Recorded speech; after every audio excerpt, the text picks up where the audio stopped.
Congratulations on the purchase of your new Rogue S. This is an amazing vehicle. It's been one of the top selling SUVs in the country for quite a while now, especially in its segment. So I know we went over a lot of information when we did the delivery, and it's a lot to absorb. So I hope this video will help you in going back through it and maybe pointing out some stuff that you might have missed in the excitement. And if you have any questions once you're done going through this, call, text, or email, or pop in, and I will make sure that you are really well looked after and that we answer all your questions for you. So we're going to start right here at the steering wheel. On the right hand side of our steering wheel, we've got our cruise control button right here. So if we watch our display screen up the top as I push this button, notice we get an extra line that pops up there. That's to tell you that your cruise control is on. Once you get to the speed that you want, simply hit the set button. The exact number will show up on that screen up the top there. Tapping your brake or hitting the cancel button will disengage the cruise control. If you want to put it back on to where it was, simply hit the resume button, or while the cruise is on, you can bump up the speed by a couple kilometers by hitting this a few times, or bump it down by hitting the set button. You notice the plus and minus corresponds to the speed. Next up, we have our Bluetooth hands-free or voice recognition. So with this, it's super simple to set up. All we do is press this button. Please say or select a command. Canceling voice recognition. From there, you can just tell it to add phone. It'll walk you through the exact steps that you need to. Very simple to hook up. Make sure that you go into the Bluetooth settings on your cell phone. You will see a new entry pop up that says My Rogue. The voice commands will tell you to look for a new entry called My Rogue. As soon as you press on that, you're going to watch the center screen over here. That's going to come up with a number that will correspond to the number that's on your phone. As long as they match, press pair. From there, follow the directions that pop up on your phone and allow the windows that pop up. One of them is for your contact info. You may get another one for messaging. Allow that as well. It's simply going to help you be more hands-free while you're driving. We are going to cover the buttons that we've got down on the left side of the dash here. At the very bottom, we've got our hood release. Up above that, we've got traction control. I highly recommend just leaving this alone. Most people do. Traction control is something that is automatically set. That turns it off. By doing so, your wheels will spin a little more in the snow. However, it's also going to cause your vehicle to slide. It's a little harder to control, so I definitely recommend just leaving it alone. This is the gas tank release, which is on the passenger side of the vehicle. Now down below here, we've got a button for an all-wheel drive lock. You can lock in that all-wheel drive that we talked about. It will stay locked in up to 30 kilometers an hour. After that, it is going to disengage the lock and it's still going to drop down the front wheel, but don't be worried. It will still re-engage automatically all the way up to 145 kilometers an hour for any traction issues. Next up, we've got our sport button. If you're on the highway and you need to get around somebody in a hurry, if you're running at a passing room, that sport button is going to cause your RPMs to jump up a little bit, but you are going to have a little extra power. Just remember that once you get around them, turn it back off. Sport mode is a little bit harder on your gas. Now, with that said, Eco mode is fantastic on gas. I highly recommend using it every time that you're on the highway. Now, with that said, I have some customers that like to leave it on all the time, and you can absolutely do that. The only thing I would caution you, if you do leave it on all the time, pulling away from a dead stop while in Eco mode, the vehicle is going to feel a little bit sluggish. Our indicators are fairly basic. We've got our lights for our park lights and our regular headlights, and then up and down for left and right signals. On our wipers, if you just need to get rid of a little bit of water on the windshield, one swipe is your mist wiper, and it's just a tap up. Once down is your intermittent. From there, we can set the speed of the wipers with the intermittent. Second one down puts our wipers on regular, and the third one down puts them on high. Our final dial on the outside here is for the rear wiper. You've got intermittent and you've got fully on. If we pull this towards us, That will put spray on the front window to clean them off, and if we push it towards the dash, it'll spray the rear window. Like all of our Rogues, we do have heated seats. This is from the base model up.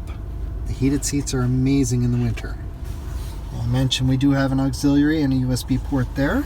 However, there is another one in the center console strictly for charging, as well as a power port, and a power port right up beside the USB port in the front. As we move up, we've got our climate control. We can affect the fan speed here. Air conditioning can be turned on by pushing the button. The temperature is controlled on this side, as well as a max air conditioning. And then we can control the airflow and where it's going to go. Our rear defrost also activates the heated side mirrors. That will clear off any ice or mist that you might have on those side mirrors. Now we're going to move up to my favorite addition to the 2018. So the 2018 brought us from a 5-inch screen to a 7-inch touchscreen display that is fully customizable for your home screen. So our home screen looks like this, and you can pick and choose what you want on this screen simply by hitting the settings button. From here, you can customize your home menu, you can customize the audio sources. All of your other settings are in here. This is also where you would go to change your clock, and then you can just set manually, and then you can set the time, your date, and go from there. Makes everything nice and simple. Once you're done, either simply hit the back button there or the back button over here, and it will take us right back to our main menu. As I mentioned, the phone is super simple to set up. We can go into audio connections to show all your different audio. Also gives you the source. So as you see, we've got AM, FM, satellite, CD, USB, Bluetooth, and auxiliary. Lots of options for music. We can switch over down here as well once we're in the audio. So we're going to go back to the home screen. Connections will show us what we have, and you can simply hit the button here to add a new Bluetooth connection or Wi-Fi connection or USB connection. We've got info, which just gives us some information on the system. And then we've got our settings screen that we looked at just a moment ago. Now, one of the biggest things that I like about this new display is with the 7-inch touchscreen display, they have added Apple CarPlay and Android Auto. For the Android Auto, you will need to get that app that I mentioned during the delivery. As soon as that's installed on your Android phone, simply plug the cord into the USB port and plug it into your phone, and Android Auto will automatically come up. If you've got Apple CarPlay, you don't need any app. You can just plug the cord into the USB port, plug it into your iPhone, everything will pop up right away. You are going to get a screen that says Apple CarPlay on the screen of your phone, but there will be another button down here, and that's how you engage it. You simply hit the button that shows up for Apple CarPlay. From there, it's going to bring up a list of apps that are on your phone. You can either control it right from the screen or from your phone, or you can use the voice recognition to do the same thing. It is a wonderful feature on the 18s because on this model, the S all-wheel drive, I know it doesn't come with navigation, but if you've got Apple CarPlay or Android Auto hooked up, using the maps that are on your phone, you do have full-blown navigation. So it puts navigation into even the S model. It's a fantastic feature. On the left side of the steering wheel, we've got our media center control. So right here, we've got our volume control for our radio. Honestly, Julie and I haven't felt this great. Up and down makes it nice and easy to control. These two buttons here, they look like fast forward or rewind buttons. That's actually to go through the presets on your radio. So I'm going to scroll over here. As I hit the button, you'll notice right now we're on preset 6. If I go to the left, right from the steering wheel, I can go through the different preset options here. We're back to the right and head back up through them. So that makes everything nice and easy while you're trying to scroll through there. Our OK button with the arrows around it is for our driver assist display. So right now we're on average speed, and it says average speed 1. Now, the average speed that is listed is 1 kilometer, so we're going to go ahead and reset that by pressing the OK button. We can either reset the average speed or we can reset all. Now in this case, it tells you all resets your trip odometer, your average speed, and your fuel economy. And that's what I'm going to do to make sure that they're all set together. So this puts us back to here. Now it's average speed 1. If I hit down, there's an average speed 2. That corresponds so that when I move over to my trip odometer, it's trip 1, an average speed 1, and fuel economy 1. Now if I go down to 2, we'll notice that the other 2 have also switched over to 2 as well. Our next screen over is for our radio. So at the bottom of the screen you see it says OK Source. That means that by hitting the OK button on the steering wheel, we can change the source of where the music's coming from. Right now we see it's on FM, and we're on preset 5, which is 96.5 mix. If I press the OK button, we switch over to satellite radio. Satellite radio does come free for the first 3 months. After that, it's up to you if you want to subscribe to it. If you don't, it simply stops working. If we press OK again, it will stream anything that you have on a Bluetooth connected device. This is a beautiful feature, whether you've got music on your phone, an iPod, or another Bluetooth enabled device. As long as you connect it to the vehicle, you can stream music right from there. You can also stream from the auxiliary port right down below here. Notice there is a USB port down there as well. If you have anything plugged into the USB, it will allow you to stream from there as well, including a thumb drive full of music. The next one brings us over to AM, and then we go back to FM. Now also, there is a CD player on all of our vehicles. So if you've got a CD in there, that will be one of the options that shows up under these sources. The next screen is our safety shield. This is a new feature that they added about midway through 2017. It's on all the 2018s. This is fantastic.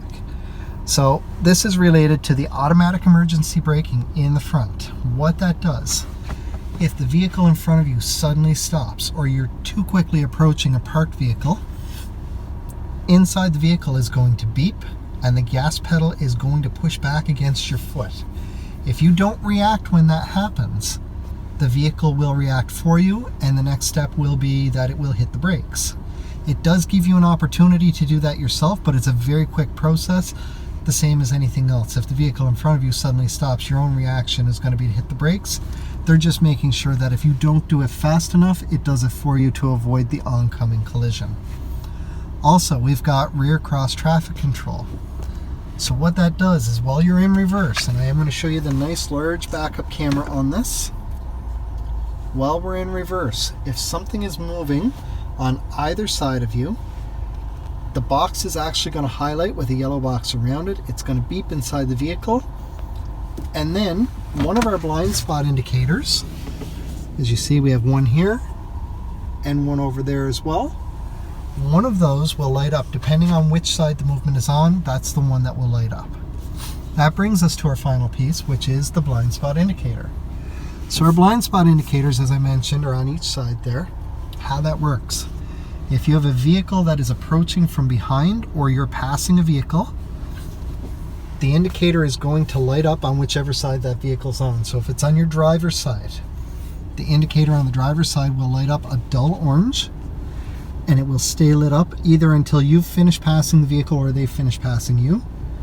While that indicator is on, let's say for example the driver's side indicator is on and you signal to go left, that indicator will start flashing and it's going to beep at you inside the vehicle to let you know you do have a vehicle in your blind spot.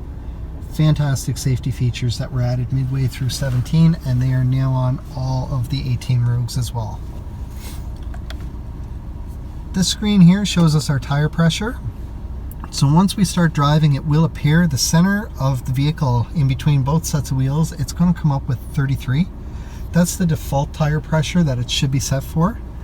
Now obviously heat and weather can affect the pressure that's in them, and as long as you're in a safe range, they'll stay lit up just normal. If you have a tire that gets low on the pressure, whether it's just because the temperature dropped really low or you're losing air in one of your tires, it will show you exactly which tire has the low pressure on it, and it will tell you exactly what the pressure is in it. From there you can go and fill the tire, and as soon as you get it back up to the right pressure, it will get rid of that indicator for you. This is for our intelligent all-wheel drive. So our Nissans come with intelligent all-wheel drive, and how that works, 95% of the time you're going to drive in front-wheel drive. What this does, as you start to pull away, it's automatically going to be an all-wheel drive. Once you get going, it drops back down to front-wheel drive. However, should you hit any traction conditions, so anything that allows the front wheels to slip, even just a little bit, hydroplaning, slippery roads, loose gravel, whatever the case may be, the all-wheel drive is automatically going to kick back in. What will happen is this top bar is actually going to reduce down from 100%, and the bottom bar will start filling up. Once you get past those traction issues, that bottom line is going to drop back off, and you're going to move back into front-wheel drive. And it does that for fuel savings. Front-wheel drive is easier on fuel than all-wheel drive. So we'll move over to our next screen here. Any warnings that were to show up, so if your wiper fluid was low or you didn't have a door that was fully shut, that would show up here. It would also cause a yellow exclamation mark to show up in here. If that yellow exclamation mark is there, this screen will show you what's going on, and if there's multiple warnings, you can scroll down through them. The settings screen, the only thing I ever change in here, as I mentioned to you, is under vehicle settings and locking and auto door unlock. By default, all Nissan vehicles automatically unlock when you shift or when you turn the ignition off. Most people prefer that once you shift into park, it unlocks, so that if you're letting a passenger out, even though you've shifted into park, you don't need to hit the unlock button. So I come in here and I hit shift to park, and then that's set. I can hit the back button right here to move back out to the settings screen. Don't be afraid to play with the settings in here. If you mess something up, at the very bottom there is a factory reset, and it will take it back to where it was about 30 seconds prior to me making that change. From there we go back to our average speed. The one thing to note on these beautiful Rogues for the 2018s, we see down here on the Nissan emblem, there is a plexiglass plate over the emblem. Make sure when you're cleaning this off in the winter that that plate is kept clear as well. There is a radar in behind that works with the automatic emergency braking that we've talked about. So that pretty much covers everything on the S all-wheel drive Rogue. I hope this video helps you. I know that we did cover a lot of information during our delivery, and it was a lot to absorb. I know that we just went back over it, but the beauty of the video is it does allow you to go back through it anytime that you have any questions. Also, feel free, contact me via email, phone, or text. My contact info will follow this video. As well, if you want, simply pop in. If I'm not around, anybody in the dealership will help you. That I can guarantee, and we'll make sure that you're well looked after. I hope your experience was a great one and continues to be so.